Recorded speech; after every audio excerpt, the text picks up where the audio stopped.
شادی کی رات میری دلہن مخصوص ایام سے تھی، اس لیے مجھے قربت سے منع کرنے لگی، لیکن اس کے لاکھ سمجھانے اور انکار کرنے کے باوجود میں نے صحبت کر لی۔ اگلے 3 روز وہ درد سے تڑپتی رہی، لیکن کسی کو کچھ بتا نہ سکی۔ عجیب بات یہ ہوئی کہ اس رات کے بعد نہ جانے کیوں مجھے اچانک سے مردانہ کمزوری ہونے لگی۔ میں ساری رات کوشش کرتا رہ جاتا لیکن کچھ بھی نہ کر پاتا۔ میری بیوی بھی پہلی رات کے بعد مجھ سے دور دور رہنے لگی۔ یہ سب میری مردانہ انا کو گوارا نہ تھا۔ ایک روز میں نے مردانہ طاقت کی کچھ گولیاں کھا لی۔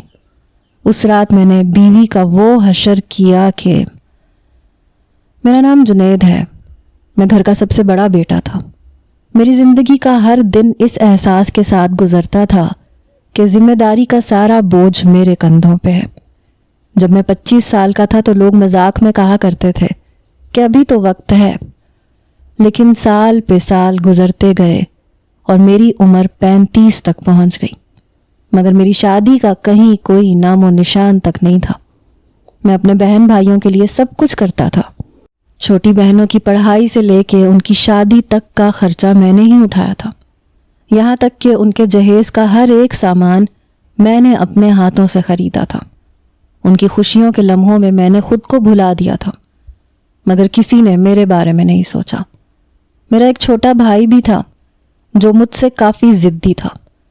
اس کی عادت تھی کہ اپنی ہر بات منوانا۔ اس نے اپنی پسند سے شادی کی، ضد کر کے سب کو حیران کر دیا، حالانکہ اس کا نمبر ابھی آیا ہی نہیں تھا، مگر اس کی ضد کے سامنے سب ہار گئے اور میری زندگی ایک ہی جگہ رکی رہی۔ اب گھر میں صرف میں ہی رہ گیا تھا جو کما کے لاتا تھا اور خرچ سب پہ ہوتا تھا، مگر میری شادی کی بات کوئی نہیں کرتا تھا۔ میں نے دل ہی دل میں سوچا کہ اگر میں گھر میں پیسے دینا بند کر دوں تو شاید ان کو احساس ہو، اور پھر میں نے یہی کیا۔ اب ماں کو بھی خیال آنے لگا کہ میرا بھی گھر بسانا ضروری ہے۔ انہوں نے لڑکی ڈھونڈنے کی بات شروع کر دی۔ دن گزرتے گئے، لڑکی ملتی ہی نہیں تھی۔ کبھی بات آگے بڑھتی تھی، کبھی رک جاتی تھی۔ پھر ایک دن یاسمین کا رشتہ آیا۔ جب میں نے اسے دیکھا تو دل جیسے خوشی سے بھر گیا۔ وہ جوان تھی، خوبصورت تھی، اور اس کی مسکراہٹ میں ایک ایسی کشش تھی جو سیدھا دل کو چھو جاتی تھی۔ منگنی ہو گئی، مگر شادی تک پہنچنے میں پھر وقت لگ گیا۔ لڑکی والوں کی طرف سے ہر بار کہا جاتا کہ ابھی کچھ تیاری باقی ہے، ہمیں 7-8 مہینے چاہیے۔ میں اب 36 کا ہو گیا تھا اور انتظار کا ہر دن میرے لیے ایک امتحان تھا۔ میں یاسمین کے بارے میں سوچتا تو دل میں ایک بے قراری سی اٹھتی۔ میں چاہتا تھا کہ جلدی سے وہ میری زندگی کا حصہ بن جائے۔ پھر ایک دن میری دعائیں قبول ہوئیں۔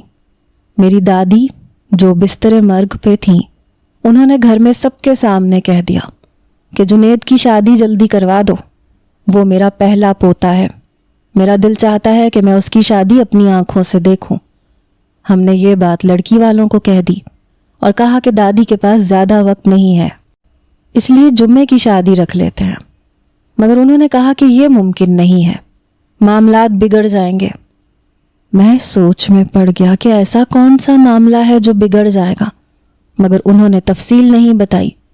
ہم نے بھی صاف کہہ دیا کہ یا تو جمعے کو شادی کریں یا پھر ہم 1 سال تک بارات لائیں گے ہی نہیں۔ کچھ دیر بعد وہ مان گئے۔ یوں میری شادی ہو گئی، مگر دل میں یہ سوال آج بھی تھا کہ وہ جمعے کے دن شادی کیوں نہیں کرنا چاہتے تھے۔ خیر، اب وقت خوشی کا تھا۔ میں اپنے کمرے میں جانے والا تھا، میرا وہ کمرہ جو آج ایک نئے رنگ میں سجایا گیا تھا اور جہاں میری بیوی میرا انتظار کر رہی تھی۔ برسوں تک میں نے دیکھا تھا کہ میرا بھائی اپنی بیوی کے ساتھ اپنے کمرے میں ہنستا کھیلتا جاتا ہے، امی ابو اپنے کمرے میں ہوتے ہیں، بہنیں اپنے گھروں میں خوش تھیں، اور میں اکیلا اپنے کمرے میں بیٹھا رہتا تھا۔ لیکن آج پہلی بار میرا کمرہ بھی کسی کی موجودگی سے مہک رہا تھا۔ میں خوشی کے عالم میں قدم بڑھا رہا تھا کہ اچانک میری ماں سامنے آ گئی اور میں رک گیا۔ پتہ نہیں اب کون سی رسم باقی تھی، میں نے تو دودھ پلائی بھی دے دی تھی، راستہ رکائی بھی دے دی تھی، سارا پیسہ لٹا دیا تھا، مگر ان کی آنکھوں میں ایک اور ہی بات تھی۔ میری ماں دروازے کے بیچوں بیچ کھڑی تھی اور میں حیران سا رک گیا، جیسے کوئی اچانک سامنے آ کے میرے قدموں کی رفتار چھین لے۔ ان کے ہاتھ میں ایک سفید رنگ کی چادر تھی۔ اب میں کوئی 18 یا 20 سال کا جوان تو تھا نہیں جس کو پتہ نہ ہو کہ میری ماں کیا چاہتی تھی۔ میں سمجھ گیا کہ ان کے دل میں کیا ہے، ورنہ میرے کمرے میں جانے سے پہلے وہ مجھے سفید رنگ کی چادر کیوں دیتی؟ یہ چادر میرے لیے نہیں تھی۔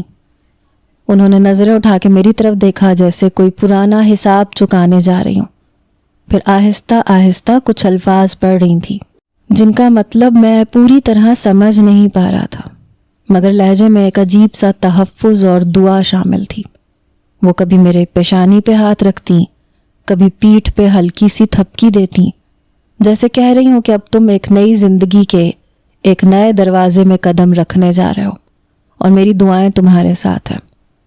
اس لمحے مجھے یاد آیا جب بچپن میں اسکول جانے سے پہلے وہ میرے بال سنوار کے کہتی تھیں کہ کسی سے جھگڑا نہیں کرنا، محنت سے پڑھائی کرنی ہے، شام کو سیدھا گھر آنا ہے۔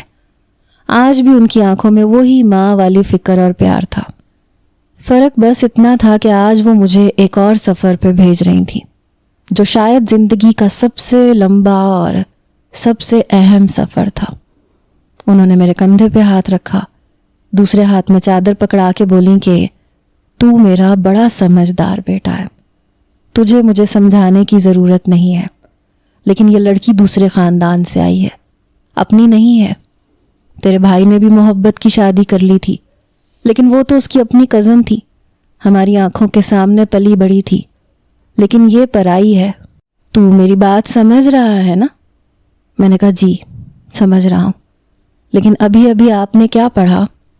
وہ کہنے لگی ایک منتر ہے، وہ پڑھا ہے میں نے۔ مجھے بابا جی نے بتایا تھا کہ اگر اس طرح سے پڑھا جائے تو بیٹا کبھی بیوی کا غلام نہیں ہوتا۔ تیری تو عمر بھی گزر گئی ہے اور تیری بیوی بڑی خوبصورت بھی ہے۔ کہتے ہیں جب بڑی عمر کے مرد کو خوبصورت بیوی مل جاتی ہے تو اس کا دماغ خراب ہو جاتا ہے۔ میں سوچنے لگا کہ یہ کوئی وقت ہے ان باتوں کا، اور ان باتوں میں کوئی سچائی نہیں، سب فضول کی باتیں ہیں۔ چادر تو میں نے پکڑ لی۔ ماں نے کہا بس آخری چکر رہ گیا ہے۔ وہ میرے آس پاس چکر لگانے لگی اور پھر سے دم پڑنے لگی۔ انہوں نے ایک دم سے ہاتھ اٹھایا، آسمان کی طرف دیکھ کے کچھ پڑھا، پھر میرے سر پہ ہاتھ رکھ کے مجھے جانے کا اشارہ کیا۔ میں نے سوچا اب تو میں آزاد ہوں، لیکن جیسے ہی میں نے ایک قدم آگے بڑھایا، ماں نے پھر میرا ہاتھ پکڑ لیا۔ کہنے لگی جنید بیٹا ذرا سا رک جا، اندر جانے سے پہلے ایک بات سن لے۔ میں ٹھٹک کے رک گیا، دل میں ہلکی سی گھبراہٹ پیدا ہوئی کہ آخر اب کون سی بات ہے جو اس وقت اتنی ضروری ہے کہ مجھے کمرے کے دروازے پہ ہی روک لیا گیا ہے۔ میں نے کہا جی ماں بولیں۔ وہ گہری سانس لے کے بولی بیٹا عورت ایک نازک چیز ہوتی ہے، اس کا دل جیتنا ضروری ہوتا ہے، زور زبردستی یا سخت لہجہ کبھی نہ اپنانا۔ میں نے بس ہلکی سی مسکراہٹ کے ساتھ سر ہلا دیا، مگر دل میں ایک بے قراری سی تھی کہ جلدی سے اندر جا کے اپنی نئی زندگی کا آغاز کروں۔ ماں نے آہستہ سے میرا ہاتھ چھوڑا اور میں نے ایک گہری سانس لے کے دروازے کی طرف قدم بڑھائے۔ دروازہ آدھا کھلا تھا، اندر سے ہلکی سی خوشبو آ رہی تھی جو شاید یاسمین کے بالوں میں یا اس کے لگائے ہوئے عطر سے آ رہی تھی۔ میں نے آہستہ سے دروازہ دھکیلا۔ کمرے میں مدھم سی روشنی تھی، دیوار کے ساتھ ایک میز پہ گلاب کے پھول سجے تھے، بستر پہ سفید چادر بچھی تھی، سرہانے کے قریب یاسمین بیٹھے بیٹھے اپنے دوپٹے کے پلو سے کھیل رہی تھی، جیسے وقت گزارنے کے لیے کوئی مصروفیت ڈھونڈ رہی ہو۔ اس کے چہرے پہ ہلکی سی گھبراہٹ اور انتظار کی جھلک تھی۔ میں نے جیسے ہی قدم اندر رکھا، اس نے نظریں جھکا لیں اور میں ایک لمحے کے لیے وہیں کھڑا رہ گیا۔ مجھے محسوس ہوا کہ کمرے کی فضا بھی میرے دل کی دھڑکنوں کی رفتار سے چل رہی ہے۔ یہ وہ لمحہ تھا جس کا میں نے برسوں انتظار کیا تھا، لیکن ساتھ ہی میرے دماغ میں میرے دوستوں کی باتیں گونجنے لگیں